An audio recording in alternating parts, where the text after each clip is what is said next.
All right. I like to add dubbing a little at a time, mostly because I'm cheap and I don't like to waste, but you can do it any way that you're comfortable with. Just a little bit to cover up your head, cover up that line, and then a little bit more on the front. Cover up where I'm gonna bring this now, after a couple wraps, after I've covered the eyes, just up in the front, make it look a little buggier, and I'm gonna tie it off.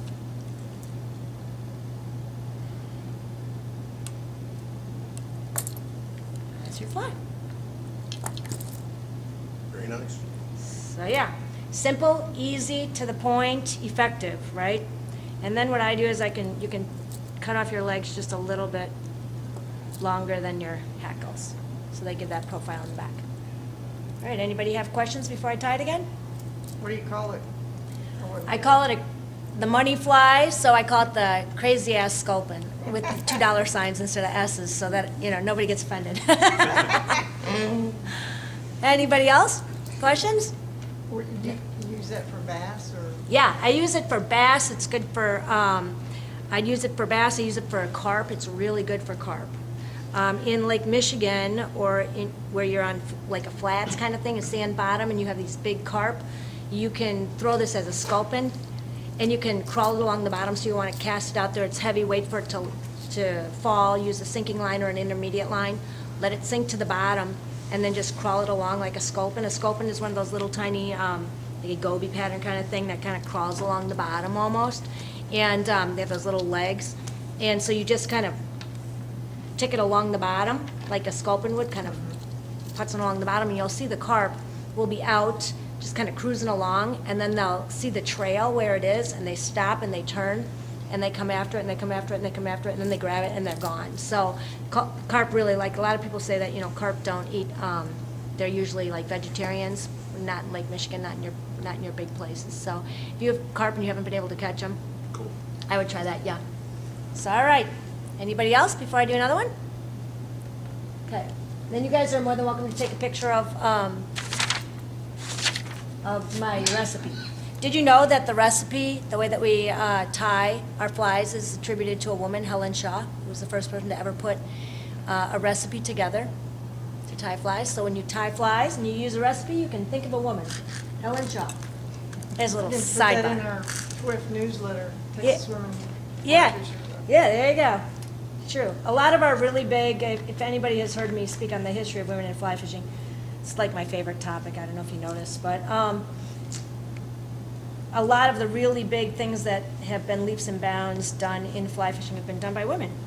So I'm tying Carrie Stevens. Yeah, flies Carrie. right now, so- Yeah, are you the gray ghost? You tying the Yeah, gray ghost? Yeah, all of them. Yeah, she actually, the way that she became famous was when she caught that almost 8-pound brook trout. Right. Yeah, that one day. All right, so we're gonna start again. I have a Mustad BLN4 hook, some white flat wax line, and like we just talked about, you can use whatever color you want. I tend to use white, I don't know why. Probably, you know what it probably was, now that I think about it, I never really thought about it, but back in the day, when I was a brand new tyer and brand new to fly fishing, I bought one of those kits at Cabela's, that's what I had, right? And it came with white line, and so I just tied everything with white. So that's probably why. It's like subliminal, right? It's like, oh, nostalgic. Okay, so make a thread base just, to secure. I think when you make a thread base, it secures all the rest of your materials on the hook. They stay a little bit better. They don't slip around. We're going to come up to about one hook eye behind the hook eye itself, and that's where we're going to tie in our red dumbbell eyes. And for those of you who weren't here earlier, I use red because where I fish, there's lots of smallmouth, and smallmouth have red eyes. And this is a baby smallmouth that can imitate a baby smallmouth pattern. Start by putting your eyes on one direction, and then I figure eight it over the top in the other direction just to make them straight on top of the hook, okay? Not like a clouser. This isn't like a clouser where everything else is going to go on the bottom. This you want to ride with the eyes on the top. So figure eight it. And then go underneath the eyes on top of your hook. That just helps secure it in there. It gives it a little bit of a security blanket. At this point, if you like to glue stuff, you can glue I would glue right here at this point if you're gonna glue it on there. Secure your eyes. Okay, then after that, we're just gonna work our line, not in a fancy way, back to the barb, okay? Right where the barb starts, just right behind the barb point is where we're gonna start our materials. So, 2 nice feathers.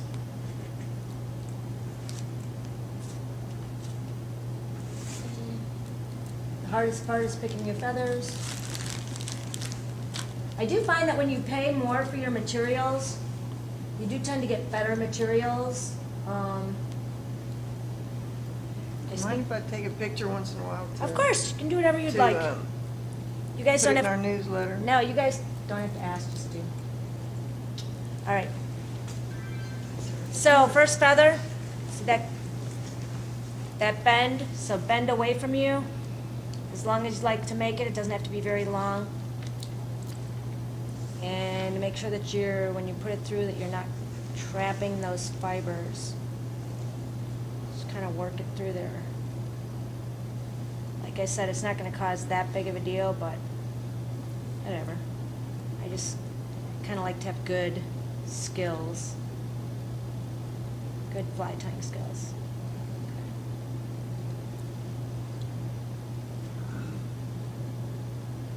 Now, depending on what you're using this to imitate, there are different ways that you're going to want to fish it. So remind me, and we'll talk about that after I'm done tying. Okay, first feather on, right? Now our legs. So it's feather, legs, feather.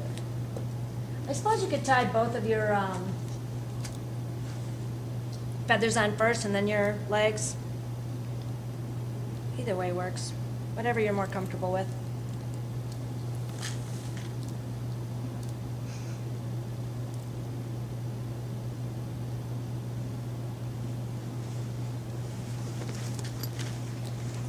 Two rubber legs. Fold them on your thread. Easiest way to put them on. And you know, when you fold them in half like that, they're easy to place, right? So you can really use this to place them anywhere you want. Just lay them down right where you're tying everything else in, right at that hook barb. I tend to like a wrap on top so that they kind of stay where they're supposed to. And just off the back. And then your next feather. Your next feather is going to flare out, so make sure that it's the curve towards you, about the same length as the other one. The same thing.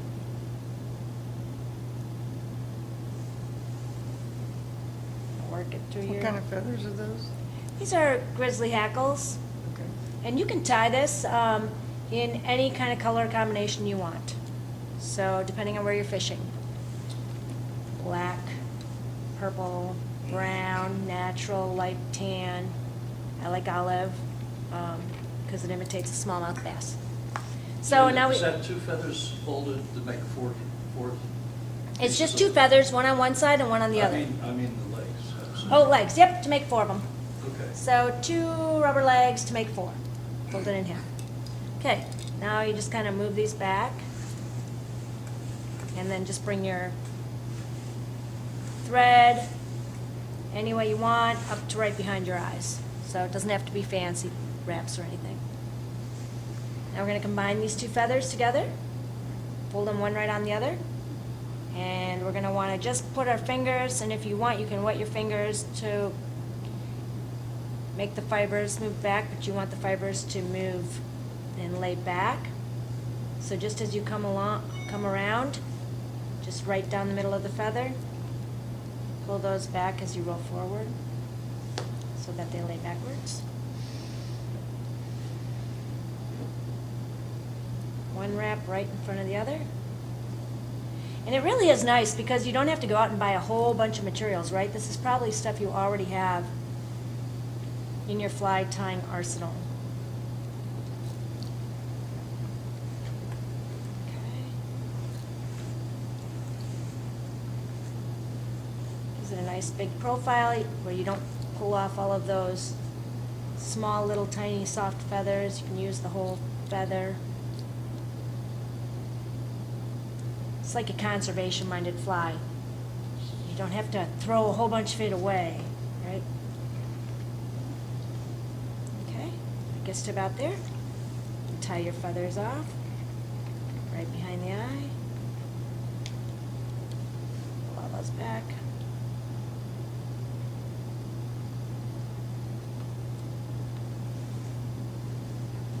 Okay.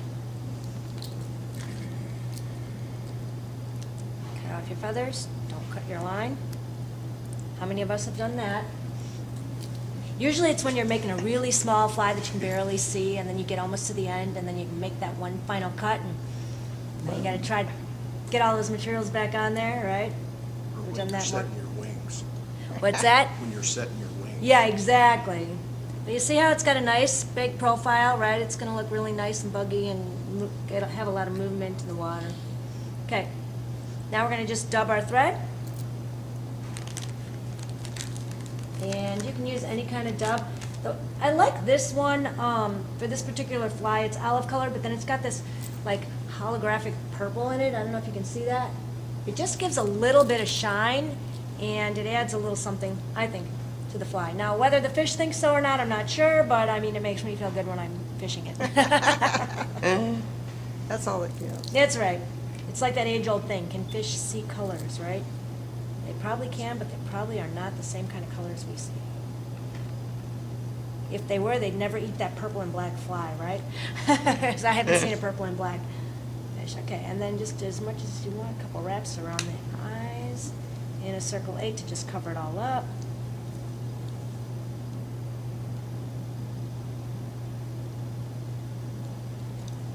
And then just a couple wraps in the front.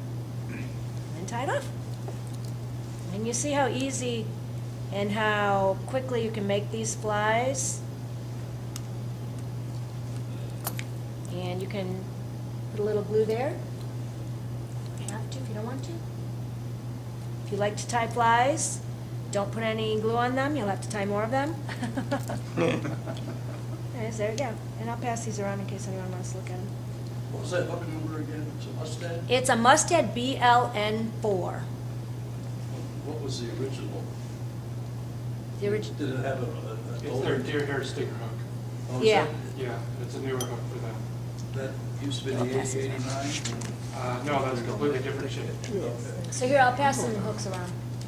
Similar idea, like a deer hair bass popper hook. It's a hard Okay. hook to find, but worth it. Yeah, so here, I'll pass the hooks around. You guys can take a look. Okay. I'm gonna put it in the file so she gets to take a picture right here. Anybody want to see the hooks? All right. Anybody, questions? Anybody want to? Jen, Yeah. have you tied that by putting the legs on first? Like, if you know the point where you want to mount them, and you Yeah, try you- doing it that way? I haven't. The wings, No, but you absolutely could. This is one of those flies that you could absolutely do that with. So, because they're just hanging off the back, so. yeah, they're just hanging off the back between the two feathers, basically. I would probably, if I think about it, I probably wouldn't do that only because they probably would lay lower. I'm actually tying them on after the feather and kind of on top of where the one feather is, so Okay. that a couple of them hang up on top. But I really, in the water, it probably really wouldn't make a difference. You could tie it like that, which is really nice. That's one of the nice things about this fly is it's so versatile. So like I said, if you're gonna use this as like a sculpin pattern, sinking line or intermediate line, let it sink to the bottom, crawl it along the bottom like you would a sculpin or a crawfish. And you know, you could almost imitate a crawfish with that as well, a little, if you wanna do just regular, not red eyes at the back, but you wanna use it that way. But you have to remember to, I always say, be the bait. So think about the way that you're fishing it and what you're trying to imitate, that's how you would strip it. So if you're gonna imitate a little sculpin pattern, strip it a little bit, you know, click it along the bottom, let it pause for a little bit, click it along the bottom. If you're gonna use it as a smallmouth pattern, obviously you're gonna wanna strip it. And we're gonna talk a little bit about the difference between freshwater and saltwater in a little bit. But the strip in a smallmouth, you know, when you watch the smallmouth minnows or you watch bait in freshwater, you're gonna see them dart and stop they get confused easily, they're stopping, they're trying to figure out where they're gonna go. So you'll notice when you fish for smallmouth specifically, you're gonna strip, strip, strip, strip, and you're gonna wanna pause it. A lot of times smallmouth are gonna eat after you strip again, they're gonna eat right after that pause. So I think a lot of us, especially like when you think about hopper fishing too, you get so impatient, right? You're like hopping it along or skipping it along, we never make it stop. And so that's not a natural presentation.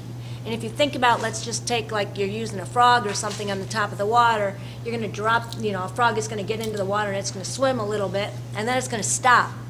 And so if you think that the bass aren't watching, if you're fishing in a place where you know bass should be, if there's structure there, if you're close to an undercut bank, you can bet they're watching. Now, what they're watching for is if it's a natural presentation or not, right? So if they don't need it right away on like a reactive kind of thing, they're watching to see if it's gonna make that normal presentation. So if the fly is, if you're fishing a frog and it's coming across, you wanna pause it, or a hopper. If you're using a popper, you're gonna wanna pop that thing, make a nice bubble trail, and then let it sit there. And let it sit there longer than you think it should. It's hard. That's the hardest part, I think, about popper fishing is letting it sit long enough. I kind of call it this cell phone, like where I'm fishing with a hopper and then I get a text and I have to look at my phone and then I'm like, oh, okay, and then I go back to fishing after I've looked at my phone, right? Because they're watching and they're watching and they're watching. Like, does it see me? Is it playing dead? And then it starts to move again and then they go for it. Same kind of thing with that. So strip, strip, strip, strip. If it's a little bait fish, strip, strip, let it pause a little bit like it's disoriented and then strip it again. Can you pass around the recipe? Yeah, so here's a recipe. If you guys want to take a picture of it or whatever. Thank you. It's super easy to tie. It doesn't really matter what your skill level is. Like I said, I am not a perfection salmon fly tyer by any means. I'm no Megan Boyd. So, yeah, so I like to tie stuff that's easy and fast. And, when I first started to tie flies, and I had just started fishing, I'd been tying flies for maybe 3 months, and then the ice came off the river and I started fishing. And maybe it was 4 months because it was a little bit warmer. I went out and I was having dinner at one of these like restaurants where it's on the water in Michigan. And I looked and people were feeding the carp bread off of the deck there. And I thought, I don't know anything about fishing, right? I know nothing. I only own a 5-weight that I bought on, eBay or secondhand on Craigslist or something like that. And so I go back to my car and I kept all, I was one of those ridiculous tires that kept my fly tying gear in my car just in case I might want to pull over to the side of the road and tie a fly. Well, it really came in handy because I thought, I'm sitting there watching that. And I'm by myself, right? I don't know what I'm doing and I'm just sitting there having dinner by myself. And I thought, they're feeding them bread. I wonder if I could go tie a bread fly. So I went up to my car, opened up the back hatch and tied with white deer hair, just some stupid thing that was like white and looked like bread. And sure enough, if I don't put this on the end of my 5-weight and throw it in there and catch this giant carp. And it was, and I know nothing about carp, know nothing about that this is going to be really a big fight because this is a giant carp on a 5-weight, right? And it's got me around the pilings, and now everybody is watching from the restaurant, right? And here I am. And I'm sure there were a bunch of people like, oh, she has no idea what she's doing, right? Look at her cash. Look at how she's trying to land that thing. Because I didn't know what I was doing. I was a brand newbie. And so I think, a lot of times when you just tie flies, this kind of fly can imitate so many things in so many different colors that, you can fish it for whatever. And I like the flies that you can just go up there and tie in a matter of seconds because the fish are there and you're like, oh, I don't have that fly. You can go back and tie it really quickly and then go down there and catch it. So. Jen, we have a friend that tied a French fly. A what? French fry. A French fry. The exact same. Say that 5 times. French fry fly. That's a hard one. Wow. Oh, how did he tie it? Because they were feeding them to the carp. No, I mean how? Just like tied it, like just with whatever? It was a piece of foam that he. I love cut it. to look like a I love French it. fry and tied it on. Oh my gosh. Well, I had to laugh because when we were at the Trout Fest a couple weeks ago or whenever it was, Kurt and I went out and we went fishing on the Guadalupe, and we were nymph fishing, and if these trout would come up and they would eat our bobber all the time, and the big joke was, well, it's because all the kids and all the people that like live there, they feed them marshmallows. So you have to tie like a marshmallow fly, right? That's why they're coming up to get your bobbers, so, yeah. So anyways, anybody have any questions? Jen, are any of your flies that you tie on YouTube or some other place? There are some. There are some for Dunn Magazine has is it a YouTube channel? A Vimeo channel. So you can find some of our, like the Bad Hair Day is on there. We have the Hot Flash Minnow is on there. There's like a tarpon toad. There's a bunch of different things. This one is not, mostly because it's a secret fly that we usually just tie ourselves. Not anymore. Not anymore, that's right, that's right. No, but I love it. Last time I was here, I tied the Bad Hair Day, and then I got emails from some of you guys, and you were like, oh my gosh, look what I caught on my Bad Hair Day. I just thought that was great.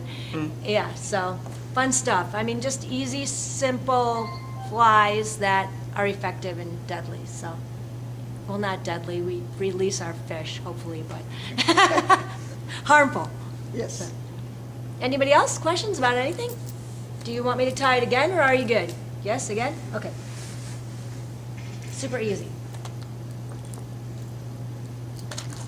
We have in our TWIF newsletter, if somebody submits one, I try to put in, I edit the newsletter for, and try to put in a fly box like the Dallas Fly Fishers, and then Oh. try to get different ones from different folks. And so I'd like to put this one in there. Yeah, take for some sure. Pictures and. For sure. Yeah, nice and easy, right? Hook. Same hook as the last two times. Okay, white line.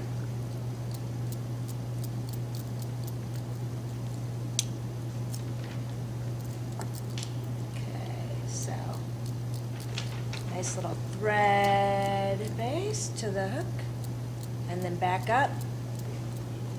I feel like a better fly tire when I go like one direction, then I go back up, so it makes those little crosses on top. Not necessary at all, but. Okay. Red eyes. Again, depending on what you want it to actually imitate, you can use anything you want for these. So one hook eye behind, you want it pretty close to the front because we're going to make a big bod. What size is the red eyes? I don't know what size these are actually. Medium? Kurt knows. He's the guy who knows like what the hooks are and what the sizes are, and I'm like, it's enough for me to just know how to tie it and like remember the name of it.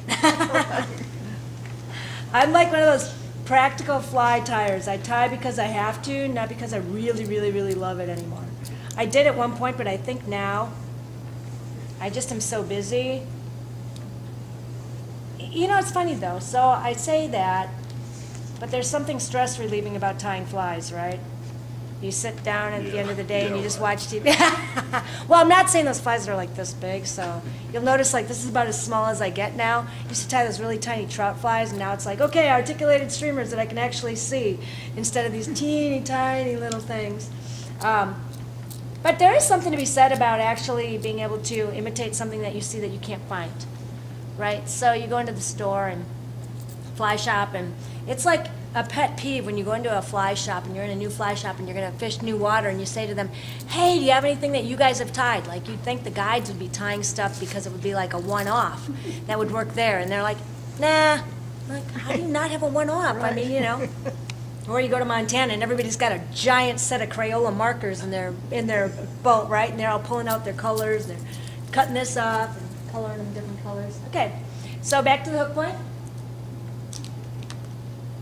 Pick out some hackles.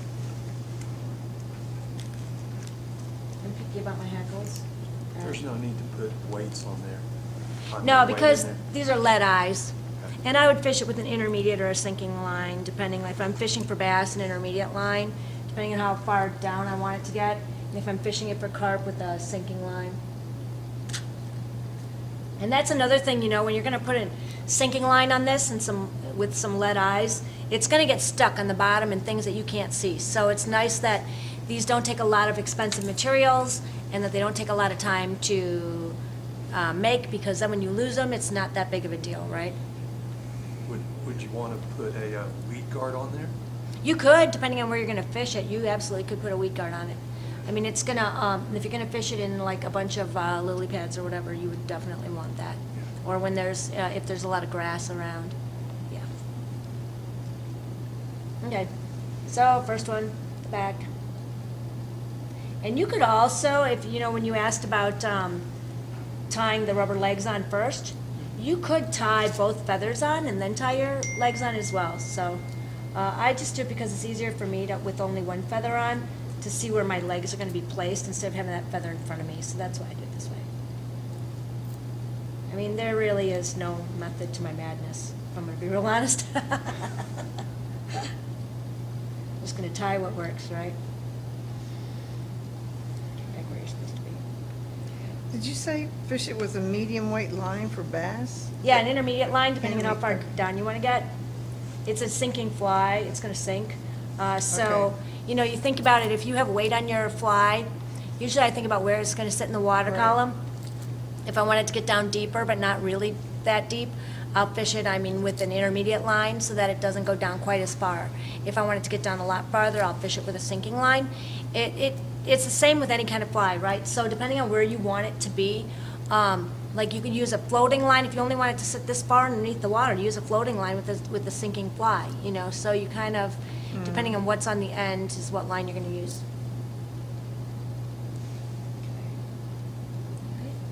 Legs.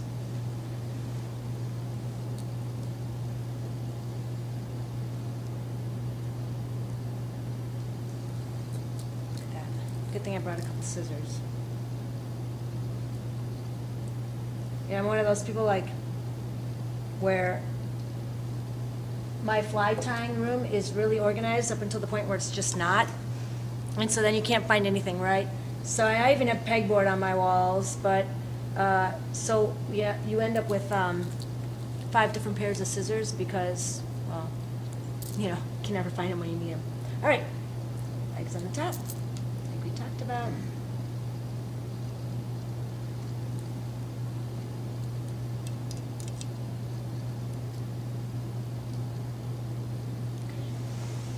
And then the second feather, facing out the other way.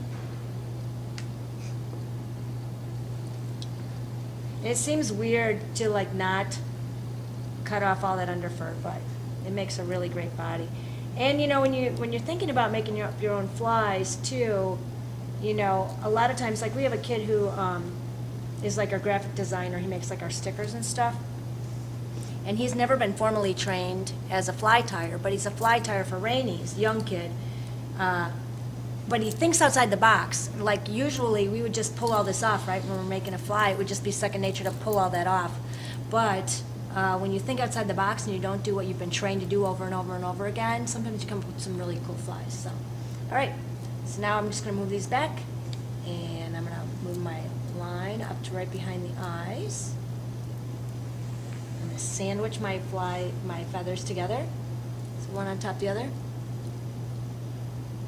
Pull all those feathers back.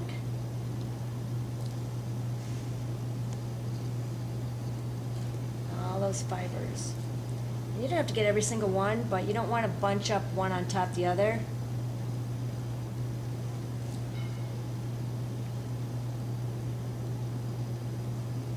You know, once you really get into fly tying that you have like a real issue and a real obsession when you are on the highway and you see a dead deer on the side of the road and you think, oh, I wonder if I That's should what I pull do. over and take that tail off, right?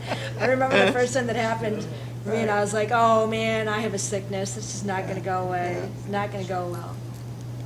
I always think when I see a dead deer, it's wasted meat. Yeah. All right, so you're just going to want to tie your feathers off. And then cut the feathers that you're not using off.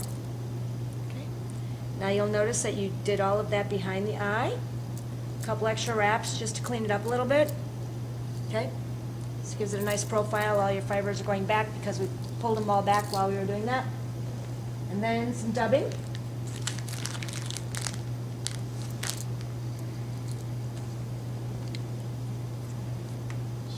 I love to dub for whatever reason. It was like the first skill that I mastered really well when I was a newbie, so I've always been like, oh, I can dub. That's what I have a hard time doing is dubbing. My dubbing doesn't want to stick on my thread. Gotta use more spit. Yes, so. Fly fishing is not a delicate, clean sport by any means. So I'll throw some on there, make it nice and big and buggy looking, a couple rounds around. I just kind of pull my dubbing down then and just do a couple wraps in the front, really skinny. Okay. And you see, we've just tied that fly. It's one of those flies that you can sit on the couch, watch The Good Doctor or whatever it is you like to watch these days, and tie your flies and not really think that much about it. Okay? All right? Good? Anybody else? It'd be a good exhibition fly, because it's so simple to tie. Yeah. And you can talk as you're tying without, it doesn't require this incredible concentration. Exactly. And if it's not perfect, which is kind of like what I like, because I'm not this like meticulous fly tyer. So if it looks buggy and if it's not perfect, it probably swims just as good, right? It's kind of like when you're out there. I always think when I make a really beautiful cast, I should be rewarded with a fish. But usually it doesn't happen, right? It's usually when you make that crappy cast and you're stripping it really fast back so that you can like make another cast that you hook a fish. Right. It's kind of the same thing. So sometimes your flies, especially for bass and some of your freshwater species that we like to fish for, carp, bass, the buggier, a little bit unusual looks good to them. It's like, what's that? Cripples. Cripples, right, exactly. That's what I call all of mine. Yeah, right. It's like when you paste the eyes on and then one eye falls off, all of a sudden it fishes better. Or when you tie that really great clouser and you put all that material on and it's not working, and then the first fish finally bites it, and then as it gets sparser and sparser and sparser and sparser and less material are on there, then it works better and better and better. Yeah, kind of like that. So, all right. You got to be careful when you're doing that in exhibitions. I was tying a sowbug, and I was tying one of my basic foam flies that you can tie in about a minute and a half, and I kept listening to myself, and I thought, you're not saying basic foam fly, you're saying simple-minded foam fly. and I wonder how many of these people are offended that I'm showing them a simple-minded Probably fly. 3/4 of them, yeah. In today's society, everybody's offended about something, right? So yeah, they probably are all offended. Nobody's going back to Sowbug now because you dear. Have to be thick skinned. Yeah, right, it's true. And I think you have to, I was just at lunch, we were having this conversation because there's a woman who's a guide in Louisiana, a very good guide and a very no-nonsense, angler. And she got into it because there was a woman, and it's funny to see now it's like women, because there are so many more women involved in the sport. Now women are starting to be critical of other women, and you're like, really? It's fishing, come on. And she was going on and on because it was that whole thing about some woman put up a picture of herself, in like a tank top or something. And God forbid she's not a good angler then, because she didn't catch that fish herself because she's wearing a tank top. Like somehow, if you wear a tank top, you're not a legitimate angler, right? I don't know. I'll show you a picture later that you'll get a kick out of in my presentation. It kind of is to that point. Not, but it is. You'll know when you see it. So, Can you tell us about some of your fly tying gear? sure. There's that one that has that round circle up top. This one? Yeah, what is that? Yeah, so we tie a bunch of foam flies. Oh, And this yeah. is actually for quilting. So it's a very big razor blade, and when you tie, there was one that I was going to tie as a frog, and you use thin strips of that leopard frog Right. stuff.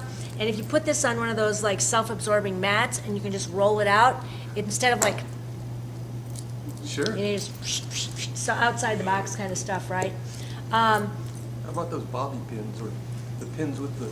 These things, yeah. So Hat builder hat. yeah. So for me, it depends on which it is. These are kind of old. I've had this for a long time. So these are a little bit worn out. But for me, if I have a fly in here that I'm using, and there's deer hair or there's some kind of really big like if you're using a lot of craft fur. So craft fur, if you were here when I did the hot flash minnow or the bad hair day. You just take this and you slide it right along the, well, not really this, but let's just say this was craft fur, right? And all these fibers were trapped. Right. I use these, I just go right along the hook shank and pull them up, and it like gets in there and gets the. It's an the, old hat pin. Yeah, Okay. yeah. Also, yeah, see, these are like your old hat pins. Where are would you perfect get for- those? You can buy them at Joann's, right where you're buying all the rest of your materials. I tend to not, like, except for like my hackle and that kind of stuff, I buy stuff in odd places. Like I've been telling Kurt I want to do this fly tying video forever just because I think it would be hysterical. I'd probably get a lot of haters, but I wouldn't want them anyways because they would have no sense of humor. So I want to like go to like a Goodwill and like just buy all these different clothes that have all this like, you know, material on them, like an old mink stole or like, you know, a sweater that's really fuzzy and like shiny or all this crazy stuff that you find, a hat that's got all this material on it.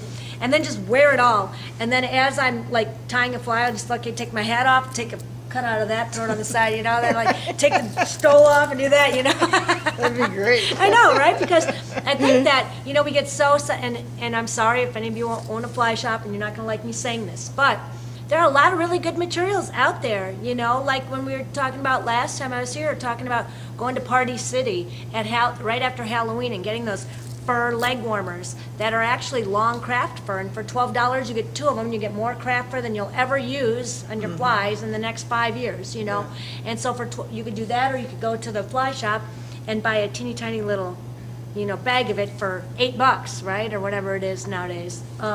So thinking outside the box, that kind of stuff I love, you know, like the combs. You just use a regular old standard barber comb to comb out your flies, or you know, you don't need to use the glue that they have there to actually, well, I don't have it in this one, but instead of using this, you know, you could use your half-hitch tool as just a pen that you take the insides out of, and you just use that to use as a half-hitch tool. So when people say that fly fishing is really expensive, it can be as expensive or as inexpensive as you need or want it to be, right? Especially with our rods and our lines these days. I mean, you can buy a good entry-level package for $159, and if you really, really want to get fancy, you just take that crappy line off there and stick a new line on it and call it good to go, right? Especially if you're buying a 5-weight or whatever.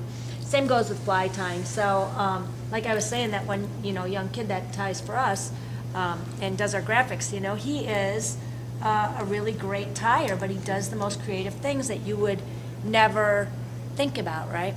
So here is a version of that fly that we use. This one's actually been fished for carp, but you can see we tie it in a rust color, and so with yellow eyes in Lake Michigan. But you can really make it any kind of color, any kind of combination you want. Super easy, super fishy. So, okay. How about the pliers? Pliers? How to use pliers? How to use pliers? Well, it depends. Those are my pliers. Those are his pliers, yes. Those are jeweler's pliers. They're for making ring eyes and shanks. I'm cheap and poor and don't want to buy Senyo's shanks for some ungodly price, so I make my own. And they're jeweler pliers? you The said? jeweler's, yeah, like a craft plier. You know, It's a round, like for it's a jewelry. round nose Yeah. Thanks. And then when needle nose. Yeah. the way I use Yeah. that is if he starts to like take my flies, I just pinch him with it. Get out of my way. No, just kidding. So yeah, of course, you know, you got your deer hair stacker. You just stick this, have you seen that? So if you're using deer hair, you stick this around the, I'll use it without a fly. So if you're stacking deer hair, you got deer hair on there, and I want to stack it on there really tight. It's got a little hole for where you're stick it around your hook, and you just slide it back there. Get out of here. Yeah. See how All right. stuff it back there? Yeah. I took a deer hair. Do you guys know who Chris Helm was? Yeah. So Chris Helm was I think, in my opinion, the best deer hair stacker there was. Now I like Pat Cohen and all that, and there's some really amazing deer hair tires. But this man, when you would go to his house, he had a basement that was probably twice the size of this, and he had a giant table with and every station, every place there was a chair, there was a station with a light, and you'd come in there and he'd have the rows of stuff. I mean, it was bigger than a fly shop, but you'd walk into his house and you'd go into his garage, and he would have deer pelts or hides, I guess they're called hides. This hide, spring deer that were killed in March, spring deer killed in April, spring deer killed in May. And when you would want to tie a fly, you'd call him and say, "Hey, Chris, I need some deer hair," and he'd say, "What do you want to tie?" And I never really, until I took that class, I never really thought about it. Deer hair is deer hair is deer hair, right? You're going to tie a mouse, you're going to use deer hair. Well, he would say, "No, it makes a difference. Do you want it to be a mouse that's going to sit on the top?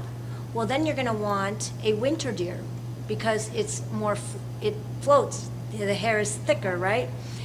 As opposed to something that you're going to use for deer hair that where you're going to want it to sink more. Well, then you're going to want a May deer where they're starting to shed or they're getting that different coat where their summer hair is coming on, or a June deer. I mean, really, when you think about this guy was a brilliant deer hair tyer. And so what he would do is, how many of you tie with deer hair? Do you like to spin deer hair? So I thought this was the best thing, like when you're teaching someone to tie a fly that has deer hair on it. The first thing he made us do for about 15 minutes was take deer hair, put it on the hook, take our line, and pull it down and pull it until it broke. Okay, now stick another thing on it. Pull it again until it breaks. Pull it until it breaks. Because how many of you have tied a deer hair fly and you've broken your thread while you're trying to tie on that deer hair and spin it around, right? We all have. And it was the best exercise because it tells you, it gives you like muscle memory to how much tension you can put on your line before your line breaks. And you have to start your whole fly again, which nobody likes to do. It's no fun. So, yeah. Anyways, Where do you get that deer hair stacker? the deer hair stacker, you can buy it in any fly shop. You can buy it online, too. They probably, at this point, have it on Amazon, right? That's the advantage of the new Vereeze threads, is the ones that are as small as 90 denier are probably about a 200-pound Yeah, braiding yeah, you strand, can pull on that sucker. Yeah, that's why, like when I, and it's, You'll cut the deer hair before you exactly, break that's the what I was thread. just gonna say. So on some of that like gel spun thread and stuff, you will cut through the deer hair before you'll pull your line off on a lot of those, so. Okay, anybody else? That deer hair is really critical when you're tying comparadones, real small comparadones. Yeah, If you yeah. don't get the right hair, it will not.